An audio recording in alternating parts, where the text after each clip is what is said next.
Hai, Assalamualaikum dan salam sejahtera. Selamat datang ke channel saya.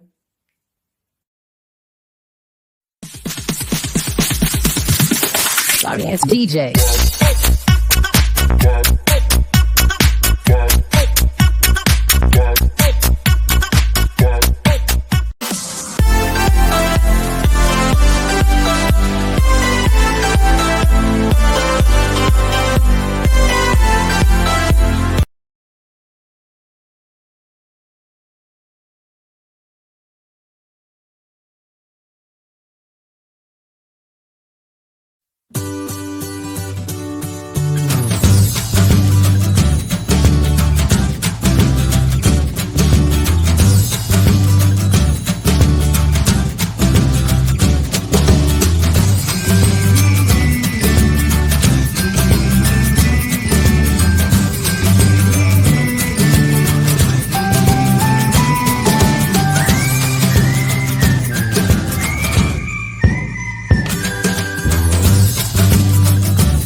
A'udzubillahiminasyaitanirrajim. Bismillahirrahmanirrahim. Assalamualaikum warahmatullahi wabarakatuh dan salam sejahtera kepada semua pelajar-pelajar saya. Jadi dah bersedia untuk sesi pengajaran dan pembelajaran pada hari ini. Okey, baiklah, seperti yang dijanjikan, pada hari ini saya akan meneruskan sesi pembelajaran kita untuk tajuk pewarisan. Okey. Jadi di bawah tajuk pewarisan, sebelum ni pelajar telah diterangkan mengenai gen dominan, gen resesif. Okey. Jadi hari ini kita nak tengok bagaimana rajah skema pewarisannya dengan lebih jelas lagi. Okey. Okey, baiklah, kita tengok seterusnya. Okey. Sains tingkatan 4, bab 5 genetik 5.2 pewarisan. Okey. Ini tokoh yang berkaitan dengan topik ini iaitu Gregor Mendel. Okey, dalam sains kita istilahkan dia sebagai bapa genetik. Jadi kita tengok sikit siapa Gregor Mendel ni. Okey, Gregor Mendel ialah orang pertama yang menemui mekanisme pewarisan secara teratur dan mendalam. Okey. Jadi Mendel ni digunakan pokok kacang P berbaka tulin. Okey. Nanti depan ni kita tengok rajah dia berbaka tulin tu macam mana Okey, berbaka tulin dalam eksperimen beliau. Okey. Mengenai kacukan monohibrid. Okey, kacukan monohibrid ni dia melibatkan satu kajian tentang satu-satu ciri pada satu-satu masa. Contoh kita nak kaji tentang faktor ketinggian contohnya. Jadi kalau faktor ketinggian mestilah ada dua ciri di situ, sama ada ciri dia tinggi atau ciri dia rendah. Okey. So kita tengok. Okey, baiklah, kita teruskan. Okey, Gregor Mendel melakukan kacukan antara pokok kacang P tinggi yang berbaka tulin dengan satu pokok kacang P kerdil yang berbaka tulin. Jadi pokok tinggi berbaka tulin ialah pokok yang mempunyai genotip T besar dalam beberapa generasi sebelumnya. Okey. Manakala pokok kerdil berbaka tulin pula ialah pokok yang mempunyai genotip T kecil dalam beberapa generasi sebelumnya. Okey. So kita tengok generasi pertama nanti kita tengok gambar rajah dia. Okey, generasi pertama hasil daripada kacukan ni kita sebut dia sebagai generasi filial pertama. Jadi dalam rajah nanti kita akan tulis F1, F1. Okey. Kalau dalam buku teks boleh rujuk rajah 5.11, tak apa, nanti cikgu akan explain juga semula. Okey, apabila individu daripada F1 dikacukkan, okey, jadi generasi filial kedua akan terbentuk. Kita tulis dalam gambar rajah skema nanti F2. F2. So kita recall balik, kita imbas balik apa itu genotip. Okey, genotip ialah maklumat genetik dalam sesuatu organisma. Mungkin ini istilah yang baru awak jumpalah. Okey, genotip ialah maklumat genetik dalam sesuatu organisma. Okey, manakala fenotip. Okey, fenotip tu apa? Merujuk kepada ciri-ciri fizikal yang dipamerkan pada sesuatu organisma itu. Contohnya lah kalau fenotip dia tinggi atau rendah, itu fenotip. Jadi dalam gambar rajah skema mungkin kita akan wakilkan ciri tinggi itu dengan huruf T besar atau T kecil. Nanti dah tengok gambar rajah skema nanti anda akan lebih fahamlah apa yang saya maksudkan dekat sini. So kita tengok. Okey, katakan fenotip induk dia adalah okey, ni kita tengok eksperimen yang Gregor Mendel tu buat lah. Dia gunakan pertama pokok kacang pi berbaka tulen. Okey, dia kacukkan dengan pokok kacang. Okey, yang first ni pokok kacang pi tinggi berbaka tulen. Yang kedua, dia kacukkan dengan pokok kacang pi kerdil berbaka tulen juga. Jadi dekat sini kita wakilkan genotip dia dengan huruf, kalau dia tulen tinggi, dua-dua huruf T besar. Okey. Kalau rendah kerdil tapi tulen, bermaksud dia bawa semua ciri kerdil. Jadi dia punya abjad dia T kecil, T kecil. Okey, kita tengok. Okey. Pada peringkat ni akan melalui proses meiosis. Meiosis ni apa? Dia make sure jadi separuh bilangan dia daripada induk. Okay, dia menghasilkan gamet. Jadi gamet ni split dua lah. Okay, T besar dengan T besar. Okay, kalau yang pokok kacang pi kerdil berbaka tulen ni T kecil dengan T kecil.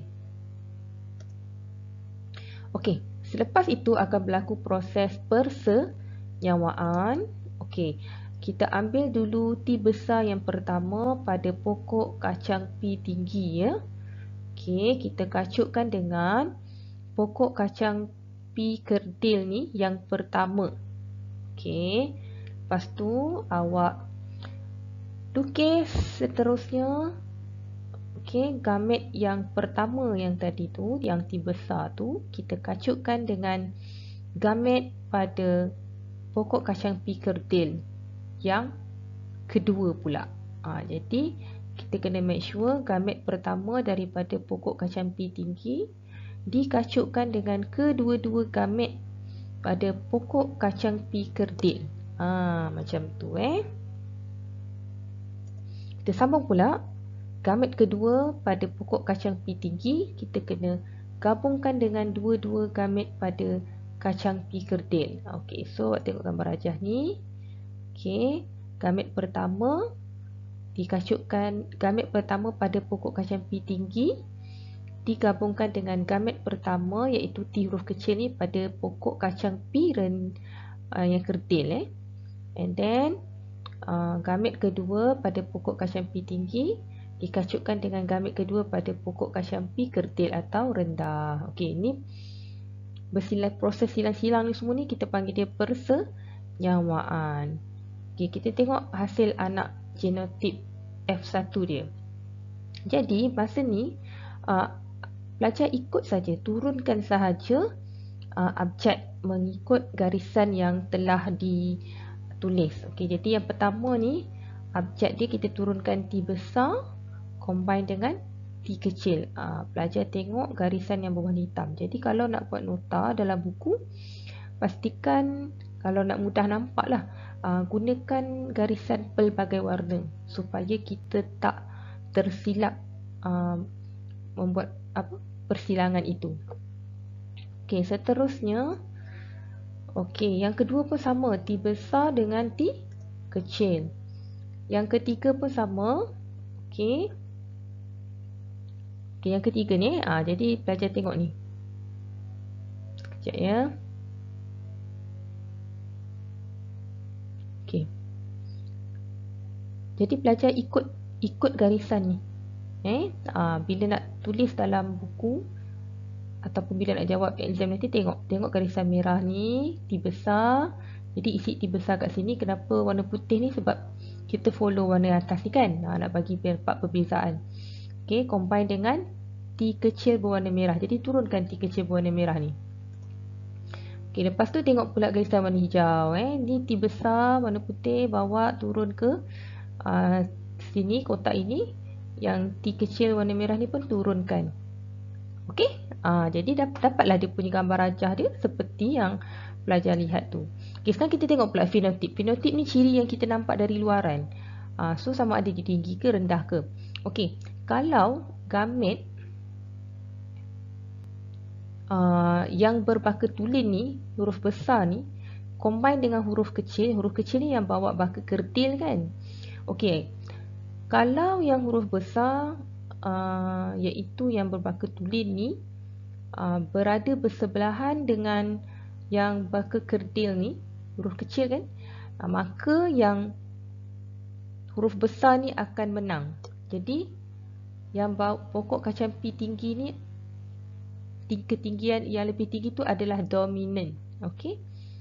Okey, jadi dari luaran kita akan nampak pokok kacang P tu adalah tinggi. Walaupun dia ada bawa ciri rendah kerdil dalam anak yang terhasil tu, tapi appear dekat luar yang kita nampak pokok tu tinggi. Samalah yang kedua pun sama. Jadi kesemua keempat fenotip anak F1 ni adalah semua dapat pokok kacang P tinggi. Pokok kacang P tinggi.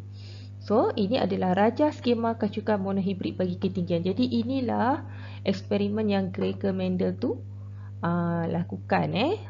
Okey. Okey, kita tengok seterusnya. Okey, ini rajah ni adalah sama dengan dalam buku teks KSSM anda lah. Jadi saya letak kat sini. Kita boleh tengok lagi sekali selain baca dari buku teks. Okey, kita tengok seterusnya. Okey, seterusnya kita ambil anak dari generasi F1 tadi yang semua pokok dia tinggi tu. Okey, kita kacukkan sesama dia. Okey, kita tengok pokok kacang P tinggi kacut dengan pokok kacang P tinggi. Ini yang saya cakap tadi tu.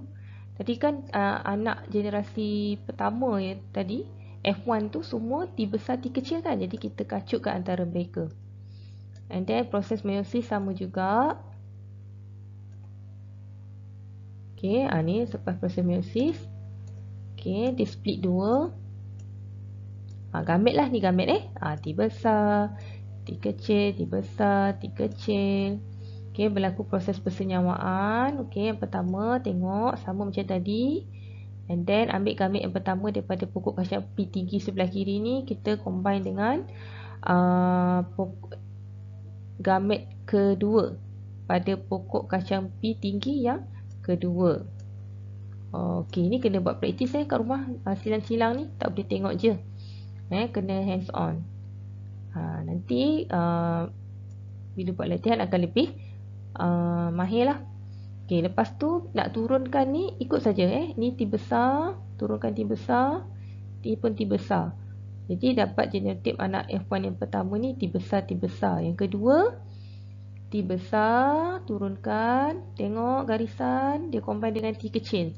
Jadi awak turunkan T kecil dekat sini. Yang ketiga pun sama, T kecil dengan T besar. Yang keempat T kecil, tengok garisan hijau, turunkan T kecil sebelah sini. Jadi dapat T kecil, T kecil. Okey, apa fenotip dia? Ingat macam tadi, kalau salah satu tu huruf besar, yang huruf besar tu menang. Kalau ni dua-dua huruf besar dan memang sah-sah lah dia tinggi. Okey, yang kedua, salah satu ada tinggi, salah satu rendah. Jadi yang tinggi tu menang. Jadi tinggi tu dominan. Okey, ni pun tinggi. Cuma anak yang last sahaja kerdil. Sebab apa? Ini resesif. Okey, ciri resesif ni hanya akan kelihatan kalau dia pairing.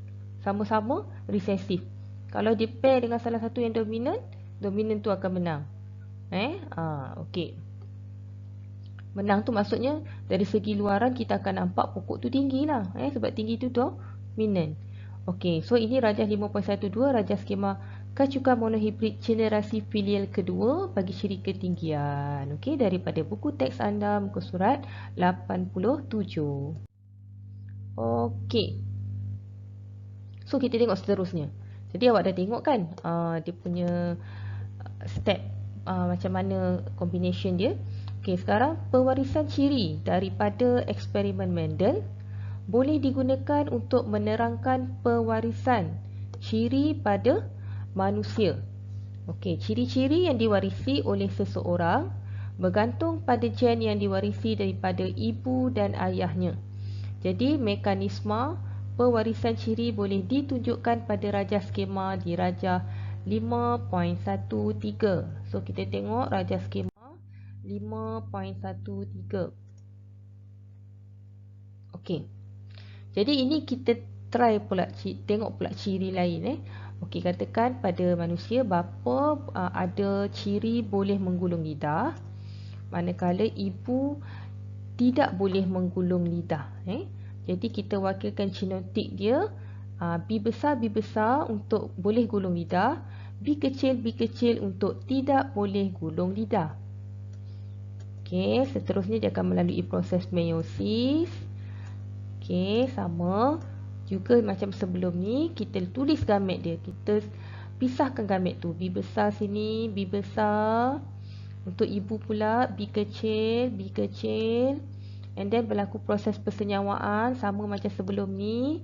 Okey, kita ambil yang pertama B besar combine dengan B kecil pada ibu. Gamet pada bapa yang pertama combine dengan gamet pertama pada ibu. Gamet pertama pada bapa pula combine pula dengan gamet kedua daripada ibu. Okey, now dah settle gamet pertama daripada bapa, dah dikombinekan dengan kedua-dua gamet daripada ibu. Okey, sekarang kita pergi ke gamet kedua pada bapa, combine dengan gamet pertama pada ibu. Gamet kedua pada bapa, combine dengan gamet kedua pada ibu. Jadi apa genotip anak ini? Okey, turunkan ikut abjadnya. Okey, yang pertama B besar, tengok garisan hitam, combine dengan B kecil. Jadi tulis macam seperti rajah ni. Ini pun sama, B besar, tengok garisan warna perang ni, combine dengan B kecil. Okey, jadi turunkan B besar, B kecil di sini. Yang ketiga pun sama juga, B besar, combine dengan B kecil. Dan yang keempat pun sama. Jadi apa agaknya fenotip anak ini? Okey, macam saya cakap tadi, kalau dia pairing salah satu huruf besar dengan huruf kecil, yang huruf besar tu menang. Okey.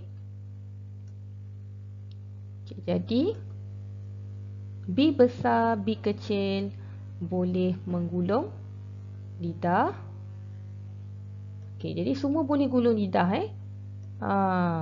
Generasi pertama ni semua boleh gulung lidah. Sebab apa?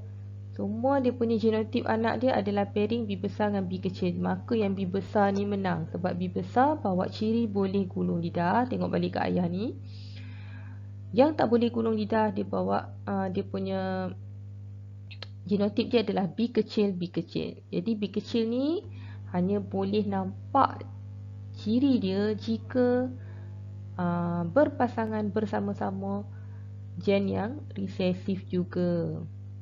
Okey, ini adalah daripada buku teks muka surat 87. Okey, seterusnya. Okey, berbeza daripada pewarisan kebolehan menggulung lidah yang dibincangkan sebelum ini, pewarisan jantina seseorang anak ditentukan oleh kromosom seks yang diterima daripada ibu dan bapanya. Jadi kita tengok. Okey, dalam subtopik 5.1, kita telah mempelajari autosom dan kromosom seks. Seorang lelaki dan perempuan mempunyai 46 kromosom yang terdiri daripada 44 autosom dan 2 kromosom seks. Jadi lelaki mempunyai dua jenis kromosom. Apa dia belajar? Dua jenis kromosom seks pada lelaki ada X ataupun Y. Itu saja yang ada, tak ada yang lain ya. Manakala perempuan pula mempunyai dua kromosom seks sahaja. Apa perempuan yang ada pada perempuan adalah XX. Dua-dua kromosom seks X pada perempuan ya. Okey, seterusnya kita tengok selepas proses meiosis, okey, sperma akan mempunyai separuh bilangan kromosom induk, iaitu 23 kromosom. Okey, sebab dia bahagi dua kan. Ada 46, bila dah bagi dua jadi 23, sama ada 22 plus X atau 22 plus Y. Ini pada sperma. Sebab sperma ada sperma X, ada sperma Y. Tengok ovum pula. Ovum juga akan mempunyai separuh bilangan kromosom induk, iaitu 23 kromosom juga. Ovum ni pada perempuan kan. Jadi kalau pada perempuan, dia punya gamit dia punya bilangan dia adalah 22 plus X. Perempuan tak ada Y, dia hanya ada X sahaja. Jadi perempuan 22 plus X dengan 22 plus X. Okey. Okey, kita tengok dekat sini. Jantina anak bergantung pada jenis sperma yang mempersenyawakan ovum. Jadi sperma ada dua kan, sperma X ataupun sperma Y. Jadi kita tengoklah kalau yang sperma X 22 plus X yang mempersenyawakan ovum 22 plus X lah kan. Jadi bila dah combine dua-dua, 22 plus X campur dengan 22 campur X dapat 44 campur plus XX. Okey. 44 campur XX adalah perempuan. Okey. Macam mana nak dapat lelaki pula? Okey, kalau sperma Y iaitu 22 plus Y yang mempersenyawakan ovum. Ovum memang tetap 22 tambah X lah. Jadi perempuan dia punya bilangan dia bila dah combine dua-dua jadi 44 tambah XX. Okey, kita boleh tengoklah gambar rajah lepas ni. Okey, yang ni supaya lebih faham lagi. Okey.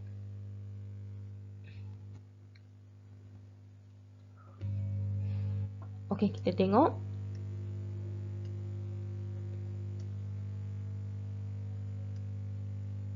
Okey, bapa dengan ibulah.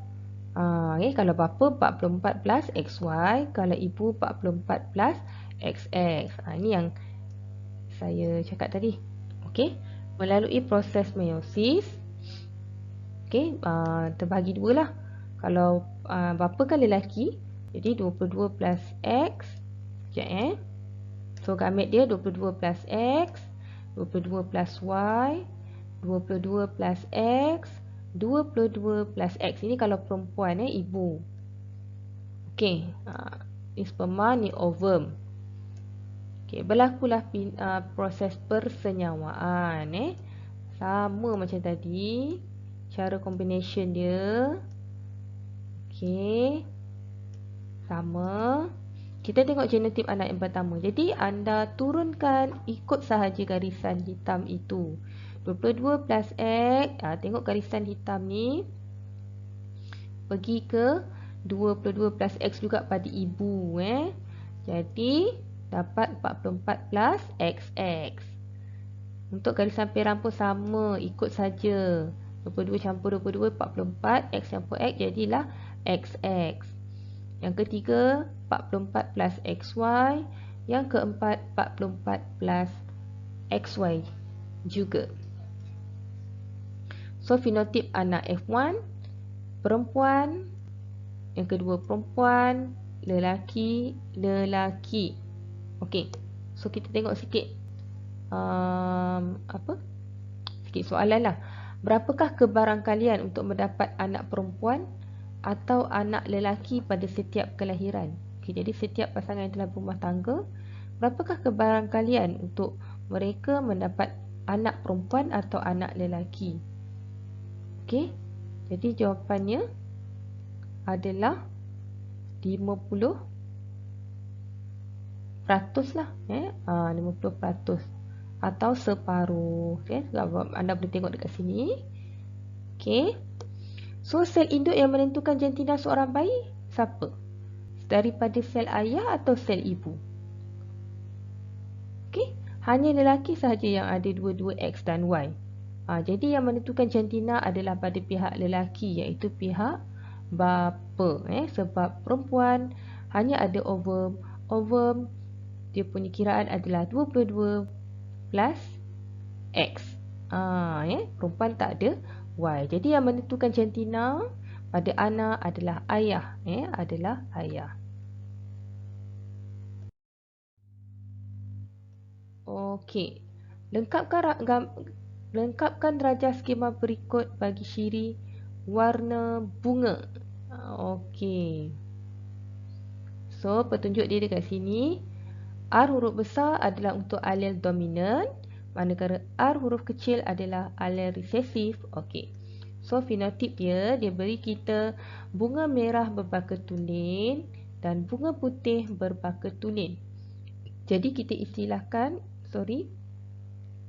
wakilkan genotip induk untuk bunga merah baka tulen R besar, R besar. Bunga putih baka tulen R kecil, R kecil. Okey. Melalui proses meiosis. Okey, jadi gamet dia akan berpisah lah. R besar, R besar. R kecil, R kecil. Jadi berlaku proses persenyawaan sama macam tadi. Gamet pertama pada bunga merah kita combinekan dengan gamet pertama pada bunga putih.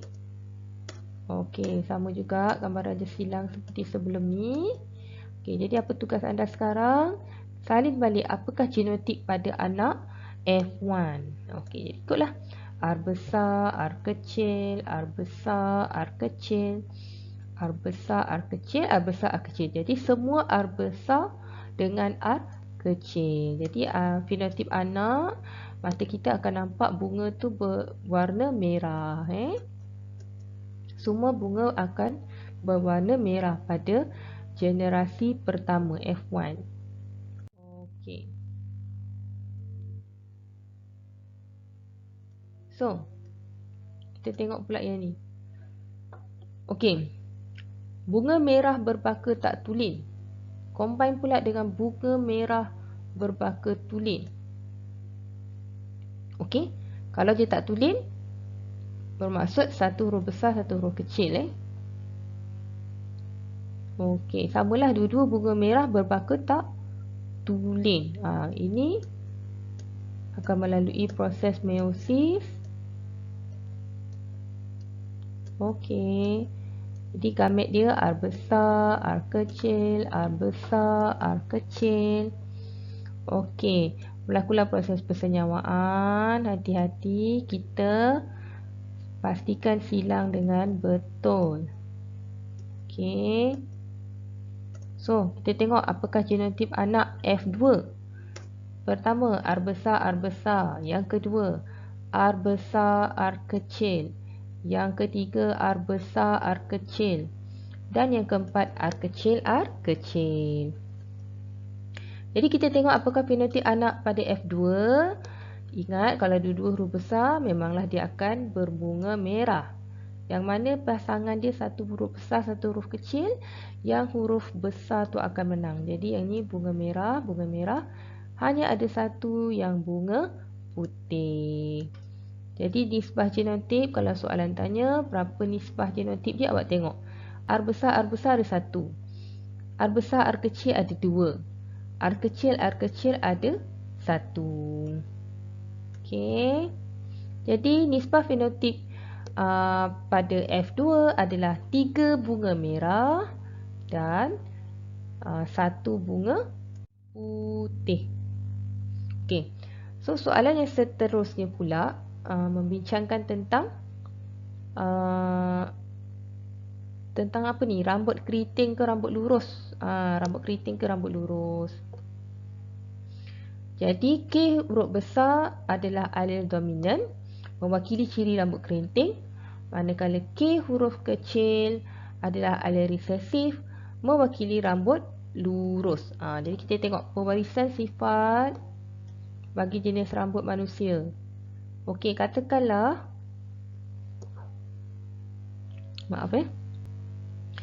bapa berambut keriting, ibu berambut lurus. Jadi kita tengok. Okey, so kita tengok kat petunjuk ni. Dia dah katakan rambut kerinting ni dominan, K huruf besar. Jadi bapa rambut kerinting. Ini baka tulis lah maksudnya K besar ni. Okey, melalui proses meiosis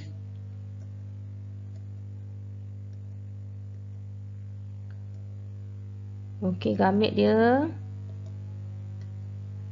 Okey, berlaku proses persenyawaan. So tengok gambar rajah tu. Yang kedua, okey, yang ketiga dan yang keempat. Okey, apakah genetik anak pada F1? Okey, K besar K kecil, K besar K kecil, K besar K kecil, K besar K kecil. Jadi apakah fenotip? Semua anaknya, berambut kerinting. Nampak ni? Jadi nisbah genotip F1 adalah 4K besar K kecil. Kalau soalan tanya apakah nisbah genotip F1, awak akan cakap kesemua anaknya berambut kerinting. Itu 4 orang 4 berambut kerinting. Okey, ikut daripada gambar rajah ni lah. Ada chances dia.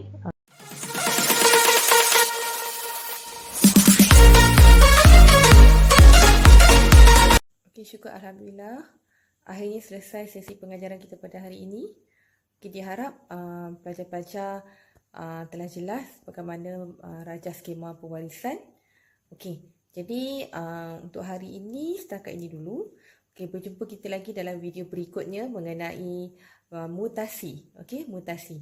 Okey, sekian saja untuk hari ini. Terima kasih. Okey, jangan lupa berikan sokongan dan sokongan anda, tanda sokongan kepada saya dengan menekan button like, subscribe, komen dan share kepada rakan-rakan yang lain. Okey, jangan lupa juga untuk tekan button loceng.